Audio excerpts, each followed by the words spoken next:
లోపల ఎక్స్ ఉన్నాయని మనకు తెలియదు. అది మూవ్ అవ్వట్లేదు. ఈ పక్కదనే మేల్ అనేది యాక్టివ్గా ఉంది.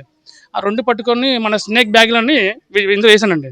ఈ బ్యాగ్లో మనం ఎక్కి వేస్తూ ఉంటాం. ఎక్కడ విశాఖపట్నం ఎక్కడ ఉన్నది మనకు ఫోన్ వచ్చినా సిండి ఉంటాను, సిండి ఉంటాను. ఎక్కడ ఫోన్ వచ్చి మనం వెళ్తాం, స్నేక్ పడుతూ ఉంటాం. కానీ ఆ రోజు నైట్ మాత్రం నాకు ఇబ్బంది పెట్టింది ఒకటి స్నేక్ బాగా ఇబ్బంది పడింది. నాగపాము ఆడదండి, లోపల ఎక్స్ ఉన్నాయని మనకు తెలియదు, కడుపుతుంది మనకు తెలియదండి. అంటే ఆయన పట్టుకున్నాను, రెండు ఈ బ్యాగ్లో వేసాను. నైట్ మనం ఒకరిని విడిచిపెట్టడానికి మనకి వీలు అవ్వలేదు. మన ఇంట్లో పెట్టాను, మార్నింగ్ వదులుతామని. మార్నింగ్ తీసి వదులుతాను బయలుదేరుతున్నప్పుడు లోపల ఎక్స్ ఉన్నాయండి, 12 ఎక్స్ ఉన్నాయి.